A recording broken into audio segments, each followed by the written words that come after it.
I'm a big fan of NASCAR. NASCAR is definitely my favorite sport of all time. But what people don't realize is that even though NASCAR may always be exciting and it may be fun to watch for me most of the time and for some other people, NASCAR is also a dangerous sport. Now, for all the people out there that don't really believe NASCAR is a dangerous sport, watch this video and make sure you stay to the end because the last crash that I'm going to show you guys today is going to be proof of why NASCAR is a truly dangerous sport and that these drivers that are getting paid to do this are risking their lives. So, what we'll be going over today is 6 things and 6 specific crashes that I wanted to talk to you guys about. And the first crash that we're going to be taking a look at here is going to be the 2013 Daytona Xfinity crash. Now, this clip right here, as you guys can see right here on the screen, this clip was basically a typical coming down to the line Daytona 500 finish. And the leader throws a block to try and win the race, and then carnage just breaks loose. But what you guys need to take a look at, and I know you guys are seeing it on the screen, is Kyle Larson's car. Because Kyle Larson's car, by the end of this wreck, is split. Like, there's no front end and there's no back end. It's just the middle of the car. And the fact that it's so close to where the driver's feet are, where the car got ripped, could have mean that Kyle Larson could have lost his legs in this crash.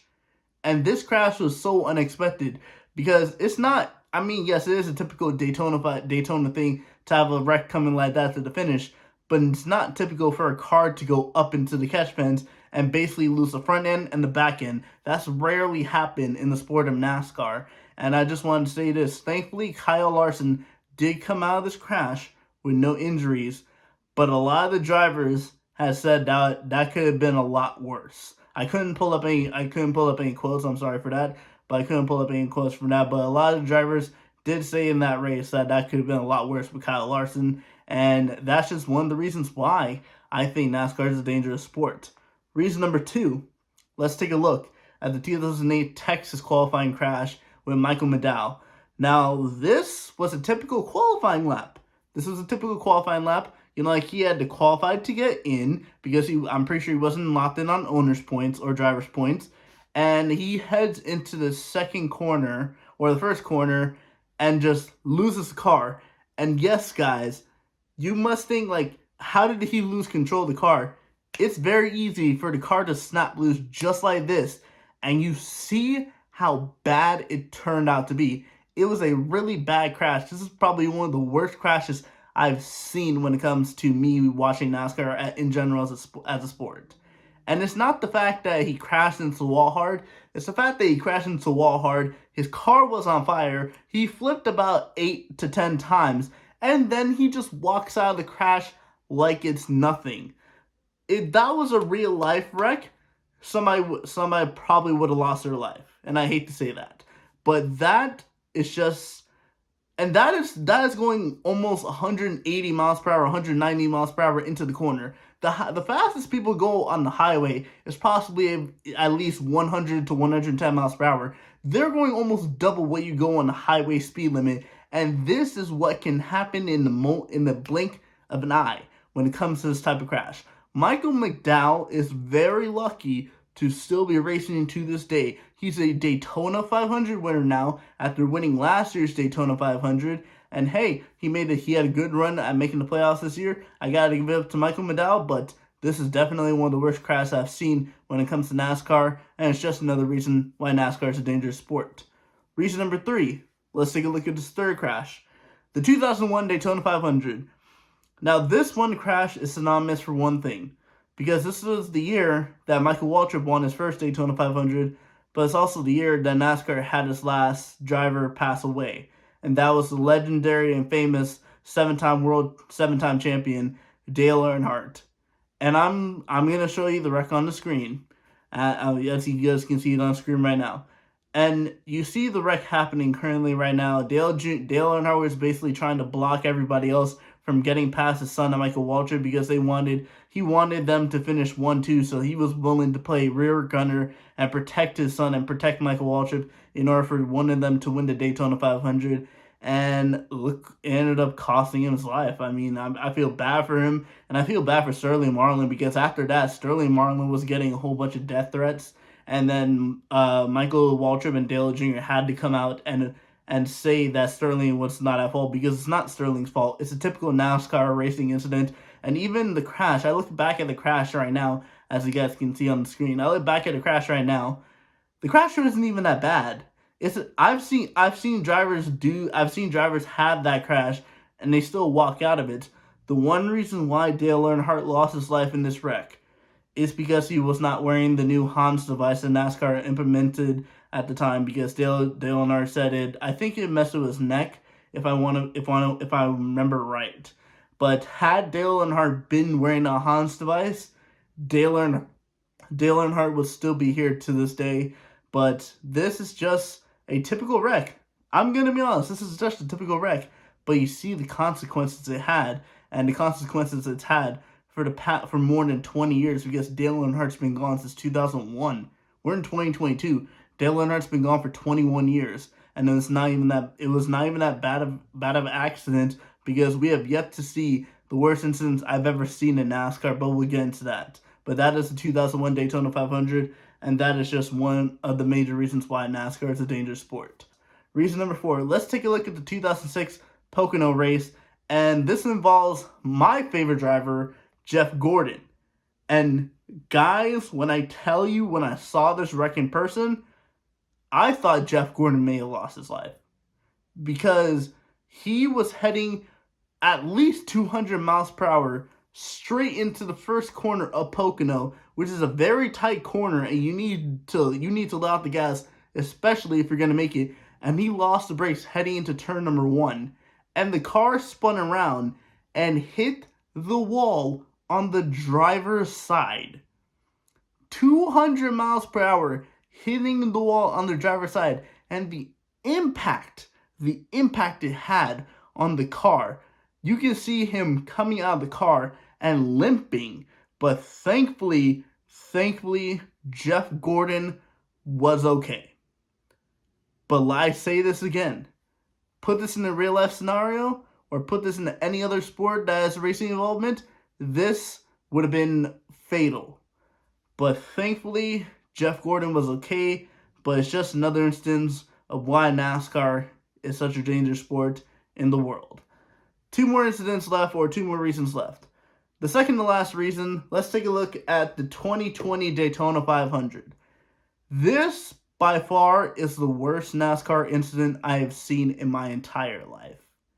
And it happened so recently. It happened 2 years ago. Denny Hamlin ended up winning the Daytona 500 this year by a slimmest of margins of Ryan Blaney. But that was not the talk. The talk was about the finish, but not that. Ryan Blaney trying to push Ryan Newman to his first Daytona 500 win, or I believe his second Daytona 500 win, because I believe he won Daytona 500 with Penske back when he was driving the 12 car. But Ryan Blaney was trying to push Ryan Newman to the win. And Ryan Newman, he got in on the right corner panel of Ryan Newman, ended up turning him into the wall. And the minute I knew this went bad was when Ryan Newman went upside down. But that's not even the worst part. And I tell you guys, for all of you that think NASCAR isn't a dangerous sport, watch this crash. Ryan Newman flips over and gets hit upside down on the driver's side of the car. Ryan Newman was thankfully okay. I think he had a concussion coming after this, but this is definitely the worst wreck I've seen in my life when it comes to me watching NASCAR. Ryan Newman had to miss a couple races, and he got a playoff waiver, so I think he ended up not making the playoffs that year, but I think he had to miss a majority of the races. Or I'm not sure, but I think he may have missed a majority of the races, or may have came back. But still, this was possibly one of the worst crashes I've ever seen in NASCAR. I will continue saying that because how do you get out of a car upside down? You get out of a car he had to be helped out of the car. But upside, you're going 200 miles per hour, trying to win the Daytona 500, trying to win your second Daytona 500. You end up getting, accidentally spun out, flip over, and then get hit right where your driver's side. So basically, if I was driving right here, right now, and this would be the side where I get hit, and I'd be upside down. So you know how much impact that would be? That'd be such a bad impact. And thankfully, Ryan was okay, but this is definitely my biggest instance of why NASCAR is a dangerous sport. Now for the final reason, and this reason is the most recent one of all. This past weekend at the 2022 Darlington race to open the playoffs, we have a incident that could have been a whole lot worse in terms of burns this time. This is not a crash. This is a car catching on fire. Kevin Harvick coming through around the green flag pit stops. It cuts to Kevin Harvick, and we can see Kevin Harvick's car on fire. And then Kevin Harvick gets out of the car. But what's interesting that came after the race, because when Kevin Harvick retired and went to go do the interview, man oh man did he let NASCAR have it.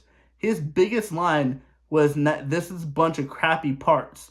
And I can't complain, because I've seen the incidents that this new NASCAR Next Gen car has taken, and a lot of drivers have been complaining about back pain. I think it was this past race, Denny Hamlin, I'll get the quotes on the screen. Denny Hamlin said that he would have to miss the race because he was still suffering from back pain due to a wreck that happened last week in the NASCAR Next Gen car.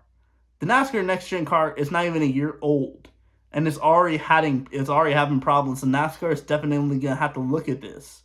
And I just want to say this: Kevin Harvick said in the interview that Kevin Harvick said in the interview that his car was on fire for a good 4 to 5 laps, and it was coming through the dashboard. So the camera right here, that's where the dashboard is. Kevin Harvick is driving right here, and the fire's coming through the dashboard to him while he's driving at least 180 miles per hour. And he only said he stopped the car because he couldn't see anything after. And thankfully, he got out of the car. But a car that randomly catches on fire, and this is like the third, fourth instance that's happened this year when it comes to the car catching on fire randomly, this needs to be changed. Because if Kevin Harvick had still driven that car, Kevin Harvick could have got. I know the NASCAR fire suits are supposed to stop this, stop the driver from getting burnt. But who knows what could have happened? That car could have been a whole lot worse coming out of that race, and Kevin Harvick could have been missing the next race and possibly miss, the next round of the playoffs. I mean, right now, thanks to that car catching on fire, he's at the bottom of the playoff grid. I think it's about at least 14 points back. But Kevin Harvick having this issue and definitely laying into NASCAR after it is just a big indication that NASCAR needs to fix its next gen car.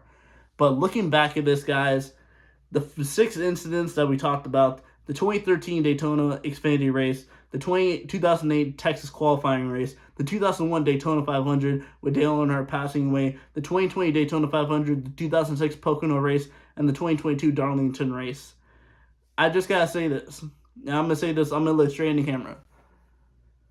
NASCAR, it may be cars driving around in a circle for about 200 laps for 4 hours. But you never know when one of those drivers could lose their life. Because in the 2001 Daytona 500, we lost one of the greatest of all times. And in the 2020 Daytona 500, we could have lost another. Because that 2020 Daytona 500 could have been a lot worse. It was a very bad crash, one of the worst I've seen in my life when it comes to watching NASCAR sport. And I'm thankful to this day that we can say that we still have Ryan Newman in our lives.